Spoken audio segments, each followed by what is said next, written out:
I think the most important thing when you're making a study schedule is to have a diagnostic on the books, is to have a score, even if it's the half length, that's fine.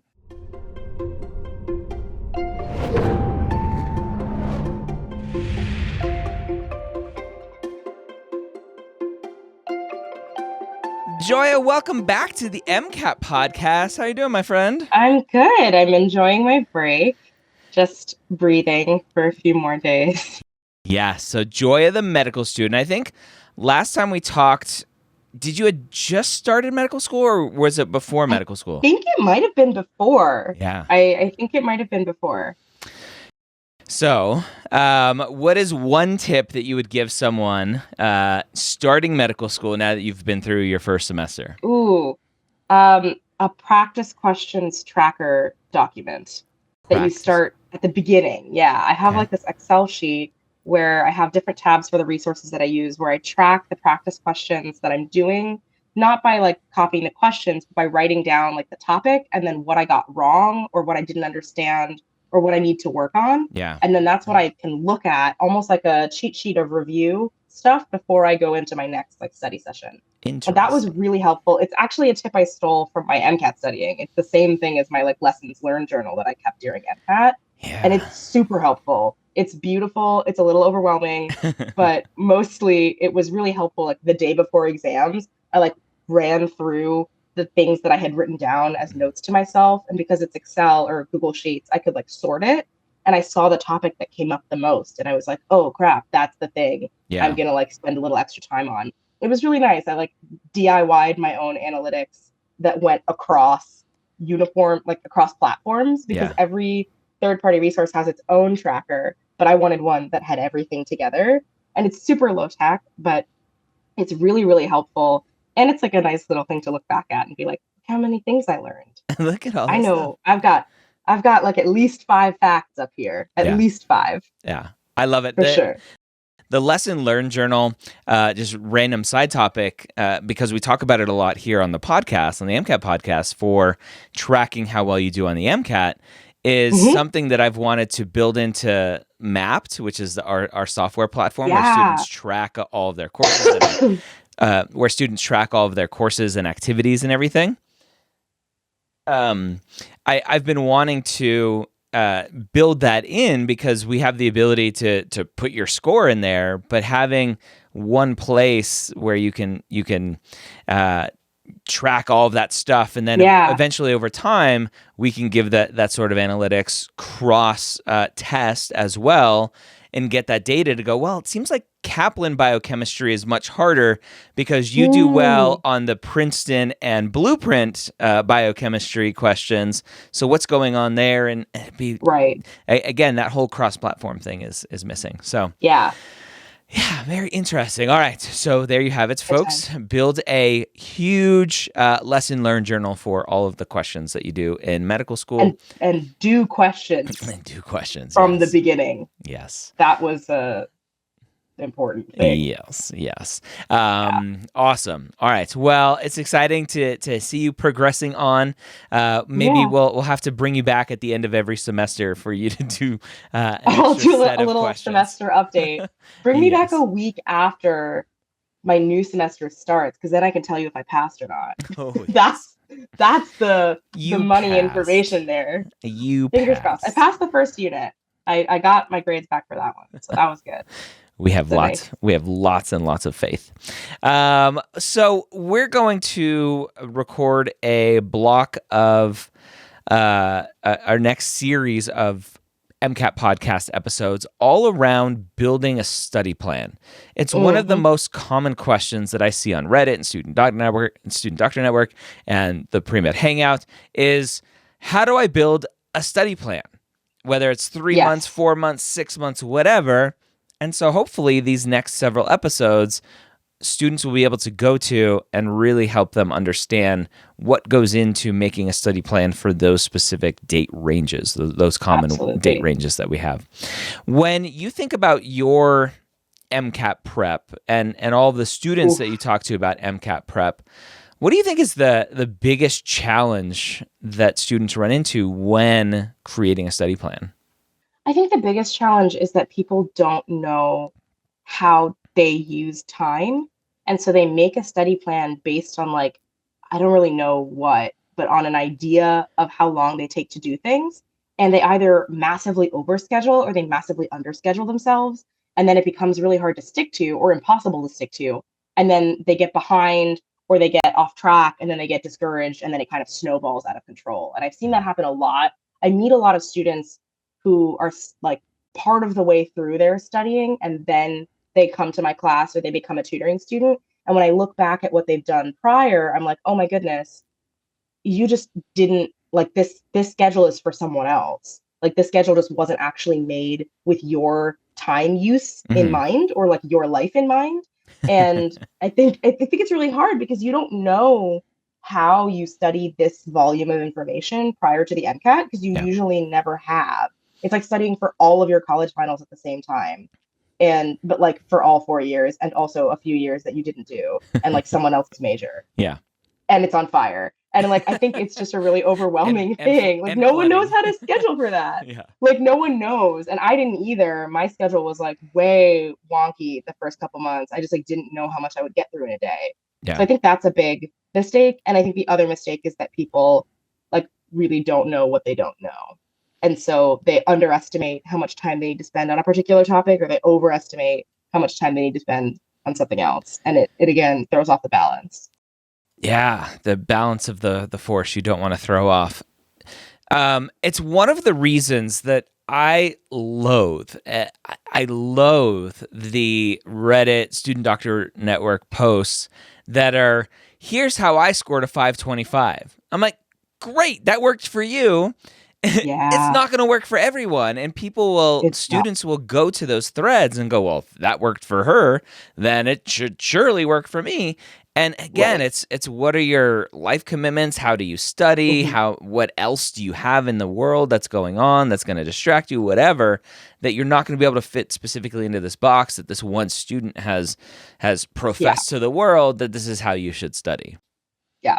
I really didn't know enough about Student Doctor Network and Reddit to be on them when I was studying, which I think was a gift. Yeah. I found out later like what that universe is. And I was like, oh, I feel like I missed the critical window to become a Redditor Student Doctor Networker, like the way that if you missed like certain cultural moments growing up, you're just like, it's cool, but like it's just not, it doesn't have a hold on me. Yeah. And so that's where I'm at right now, which is good. Like knock wood, I'll stay that way. We'll see what happens when I study for STEP. I make no promises. That's good. But that's something I noticed is like some people will make statements like that. Here's what I did. You should follow it. And then I saw a few that I actually liked their phrasing, which is kind of how I give advice, which is if you like to study like this, this particular piece of advice may be useful to you. If you have a life that looks like this particular piece of advice might be useful to you. And I'm like, I love that because it doesn't make any promises, but it also has the flowchart aspect, which I think is really important because the first question I always ask students is, are you studying full time or do you have other stuff going on? Because that's a huge divergence point in what your study schedule has to look like because of the number of hours in a day. And if you try as a person working full time or being in school or having kids or all three to like take someone's 12-hour a day plan, it's going to fail. Yeah. Like it is, I feel confident saying it's not going to work. You are going to fail, yes. You aren't going to fail, but that study plan is definitely not going to work for you. Yeah. And I think that's something that gets lost in the online recommendations, especially when it's like people who don't actually know each other and it's not a live conversation. It's just like a copy paste of a PDF. Yeah. It definitely needs to be a choose your own adventure style process. And that's why I really like the Blueprint free study planner tool, because it asks you those very nuanced questions of like, what else you got going on and how many hours a week are you planning on doing it? And what days of the week are you going to take breaks and what other kind of places are you going to have issues? And so that's a nice little plug for the Blueprint study planner tool, because that's free with a Blueprint MCAT account. Yes, it is. When students are thinking about prepping for the MCAT and they're looking just broadly on how long they should study, it seems like students too often look at best case scenario, where I like to think of it and I'm not a very pessimistic person at all, but I think for this, you need to think of it more on the worst case scenario outline and go, Yeah. I would love to study 20 hours a day with a full-time job and taking classes. And so that's what I'm going to plan out. And that's what students do. And then they're like, well, I'm burned out. So that's what's the Right. problem? How did that happen? Yeah, I am a worst case scenario planner, and I think I became more that way after my own MCAT, which got rescheduled 3 times due to COVID shutdowns. So I definitely am a fan of like having multiple contingency plans. Um, I think a lot of students, I think they fall on two extremes. A lot of times there are students who are like, I'm going to study 20 hours a day. I'm going to be ready in 3 months. It's going to be great. I'm going to schedule my test for the last possible date and not start studying until 3 months before that. And I'm going to really push it to the edge. And that if one little thing goes wrong, then their entire application cycle falls apart. Yeah. Or they're like, I'm going to study for 2 years and I will not touch practice questions or full length until I am confident in 100% of my content. Mm-hmm. And then I meet them a year in and they're like, I'm extremely burned out and I don't know how to do this. And I'm like, how long have you been studying? And they're like, a year. And I'm like, oh my God, I'm so sorry. Like, why? Because that is, I don't think I could handle studying for the MCAT for like a year straight and Yeah. not burn out. And I don't think it would be quality studying past the point of like, I don't know, like even 6 months is long. I studied for 9 because I had a 3 month extension on my initial plan. And that was rough. I was like really hitting a wall by the end of that 9 months. That was not cute. And Yeah. I don't recommend it to anybody. So obviously we can't predict when a family member is going to die. We have some sort of trauma in our life that's going to throw us off the rails. What are things that we know as human beings, life is going to pop up, things that you should have thought about, you didn't think about? What are some of those things that students are forgetting about when looking at making their plan? I think the like little bits of time that you spend doing stuff that add up and eat into your day. I think students are typically pretty good, or at least the students I've seen are pretty good at being like, I have a job. This is my work schedule. And I'm like, good. Okay. Block those times off. They're like, I have classes. This is my class schedule. Block that time off. But sometimes what they forget is my chemistry lab has this really annoying, I have to make a post every week about a thing. And it takes me like an hour and a half to get through all that and like put it up. They forget about like the assignment time that comes with classes. Or the week of my finals for school, I'm not going to study for the MCAT because I'm going to drown in my finals work. Or I work retail during Thanksgiving and should block off time for both Black Friday and the recuperation after it.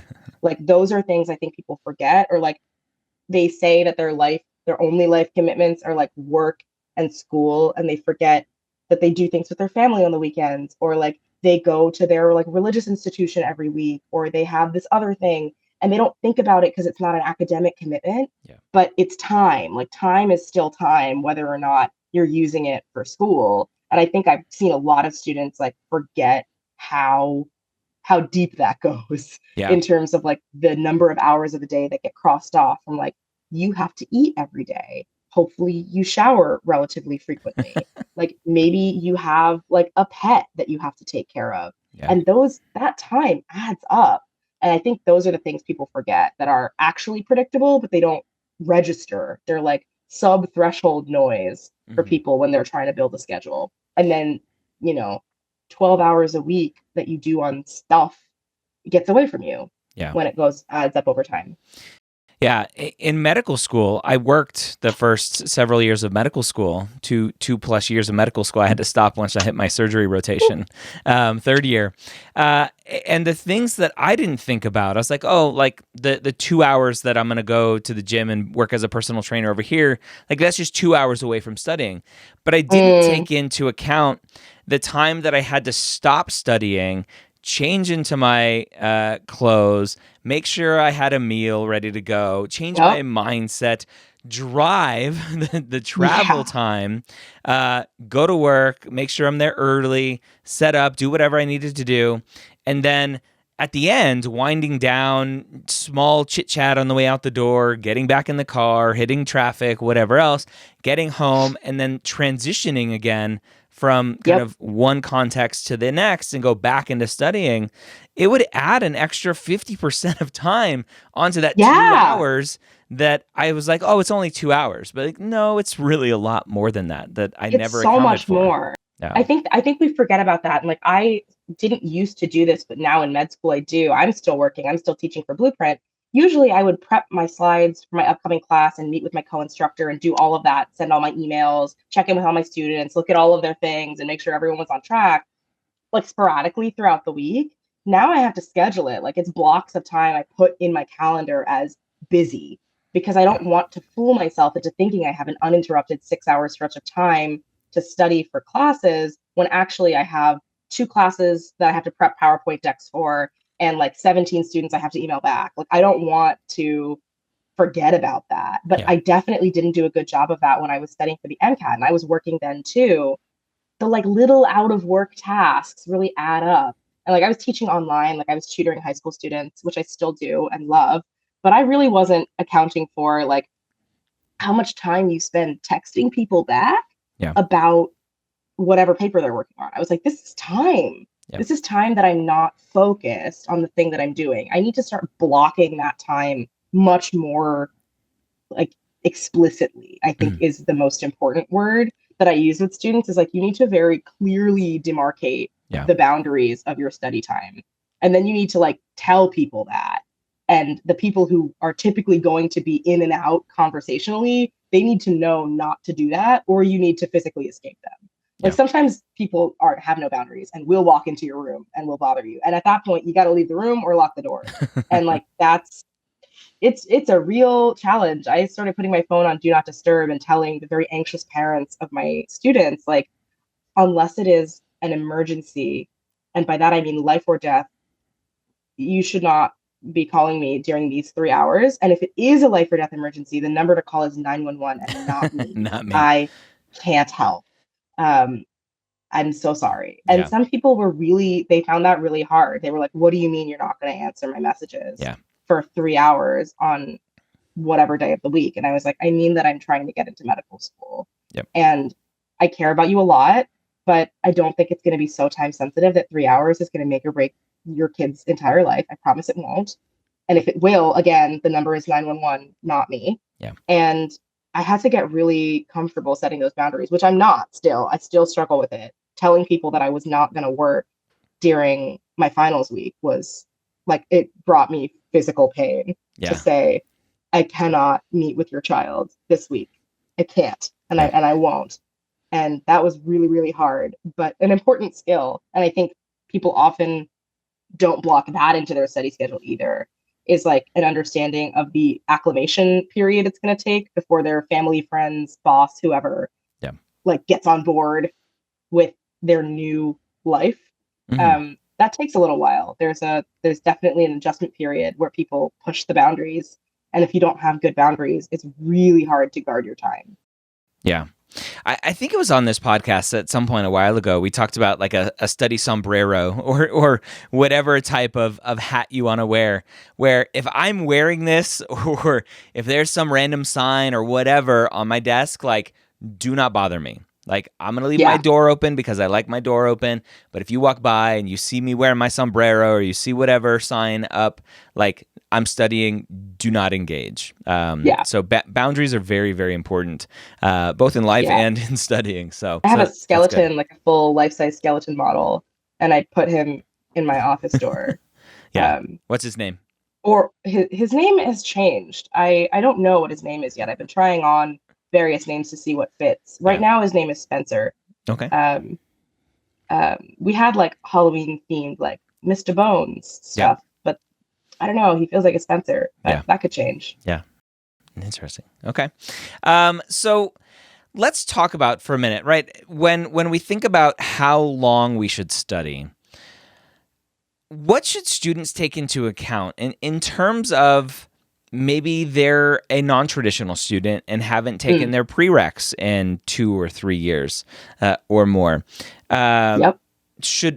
How much should that weigh into study time and length, the score that someone wants. If I'm shooting for a 525 because my dream is to go to Harvard or to NYU or whatever, versus someone who's like, I'll be happy with a 510, should that determine study length? How do those variables work there?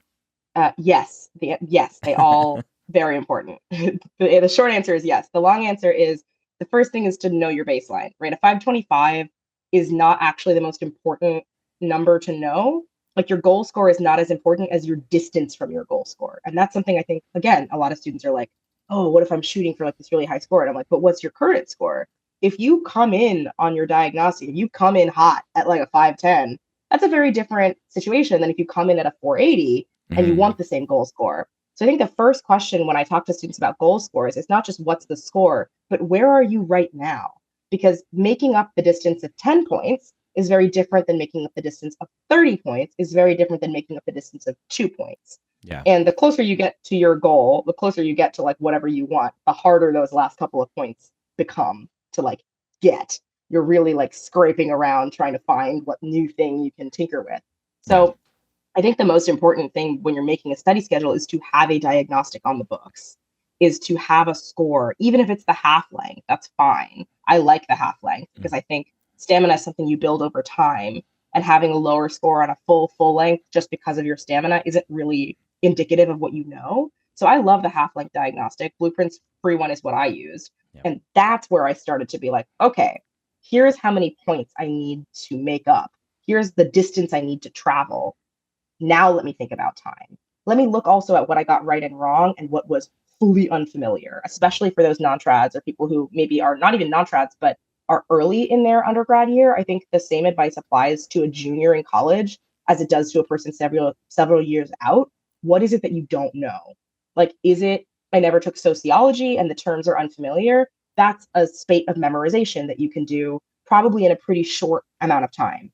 Did you not take biochemistry? Do you have no idea what an amino acid is? That's going to be a much more in-depth amount of time that you need to spend learning that. Also, I really don't recommend trying to take the MCAT without some biochemistry that was taught to you by not yourself. Yeah. I think it's really hard. It's doable. I've seen people do it, but it's not like I wouldn't tell someone to do it on purpose. If that's the situation that you're in, you're just like, I just never took biochem and none of the schools I'm applying to want biochem and I won't take it. I'm like, you do you. Just you need to know that that's going to extend your prep period probably by at least a month.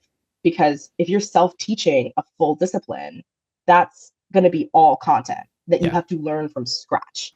And so I think knowing where you're at in terms of your score, but also in terms of your familiarity is really important. That's why that first review of your diagnostic is like crucial information, because you'll have the analytics, whatever, they're very pretty, but that's not going to tell you whether mentally you recognized something and didn't really understand it. You recognized it, understood it, and misread the question, or it was a foreign language to you. Like the analytics can't tell you how you felt about the questions. And so those are, I think, the most important considerations to take into mind when you're planning, because the less you know about the academic discipline, the longer your content period of study is going to be. I think once you get through content, the amount of time you spend on your actual like high question frequency, all I do right now is do AMC materials and practice questions and full lengths. Like that's true for everyone. That's usually around the same month. But the amount of time it takes you to get up to that is super variable based on where you're starting. Okay. Very interesting. Yeah, it's as you were talking about, like it's not necessarily where you want to get to, but where you're starting from. It's like, well, I love analogies. Like if we all want to end up in Los Angeles, are you starting from San Francisco or are you starting from Seattle? That's you're gonna have to take more time. Obviously, if you're starting from further away. So I love how West Coast that whole analogy was. You're like the only people that could ever want to go to San Francisco are all on the West Coast. I'm like, what if you're starting from Philadelphia? Yes. Like there's a layover. You got to buy weird snacks at the airport that cost too much. There's a whole thing. Exactly. That I think is really, really important. I think a lot of people forget that. Which can be a nasty surprise. Or it can be a very pleasant surprise for those students who come in at a much higher diagnostic than they were expecting. And they're like, oh, maybe I actually could up my goal, which is also a thing you can do. I'm flying Um, private. Sweet. yeah, I've definitely met with a few students who are like, I assumed I would get a 472 Yeah. on my diagnostic. And I'm like, there's something larger at play here when you assume that you'll get a 0. Like that means that your self-perception Yeah. is either actually flawed or you're afraid to admit what you think of your own knowledge, which is fine. I'm not Yeah. a therapist. But like that is something that I see that can sabotage students as well, is a full misunderstanding of their own capacities can either make them overconfident or underconfident to a point of self-sabotage. Yeah. And I think that's something that you also have to plan time for. Like the emotional journey of studying for the MCAT and trying to get into med school is taxing. And if you don't have support or you've never dealt with self-doubt before, which is highly unlikely, but I'm sure there are some people who've had like dope lives out there who are never been insecure before. But like that also kind of takes it out of you. And you have to be ready for that. Like the app process does not make you feel good about yourself Yeah. at any point. Yeah. And that's like that could be overwhelming. I think that leads to a lot of procrastination for students. The other thing I want to bring up is kind of going back to the being way too optimistic about nothing's going to go wrong and I'm going to have the perfect study plan. Are the students who will remove themselves from all of their other activities. They're not shadowing, they're not getting clinical experience, and they're solely focused on MCAT and maybe classes. And I find that those students typically get burned out faster or easier than students who continue to go have somewhat of a normal life and they continue being around patients and being around physicians and reminding themselves on a weekly or daily basis why they're so studying so much for the MCAT. Mm-hmm. What are your thoughts around that? I think that becoming a hermit for however long you study for the MCAT is like a recipe for burnout. I think it's reasonable to cut some things, but I don't think it's reasonable to cut everything other than the MCAT in school. And I've definitely met with students who are like, I study 14 hours a day for the MCAT. It's all I do. I don't leave my house. That's it. And I'm like, are you okay? And I mean that very, very genuinely. Like, are you okay? Because I would lose my entire mind within a month. And I think a lot of people don't realize how crucial the rest of their life is to their mental health and to their perspective. And I also think that like it's so much easier to forget your why if all you're doing is staring at MCAT material, which feels so distant from medicine. But if you have something to remind you, it doesn't have to be medical volunteer work or clinical work or employment. If you have just a regular anything to do, if you go play soccer once a week with your friends, like you need something. And I think people do this in med school too. I've talked to a lot of my own classmates who are like, I have no hobbies. I do nothing outside of school. And that makes me really sad. That sounds like it would be really, really hard. I made a point of I joined an a cappella group. Nice. I sing in an a cappella group in New York. It's great. It's a bunch of adults or a semi-pro group. We meet once a week and it's me time. It's time that is fully divorced from anything having to do with studying. I take the train into Manhattan. I like hang out with a bunch of people who have nothing to do with med school and I sing for a couple hours and then I go home and I keep studying. But I really intentionally created that in my life. And when I was studying for the MCAT, I really intentionally created pockets of time that were not studying. And I needed that. And I think that is what kept me from burning out when I had to add 3 months onto my study schedule and veered into 9-month territory, which I really didn't want to do. That is what kept me sane, was having other things and people in my life. And I think that's an underutilized resource, is people who don't know anything about medicine. You need to have some people in your life who do not care what an nephron is and will never care what an nephron is. And that's crucial because at some point you're going to burn out on being around the anxiety of other pre-meds or med students.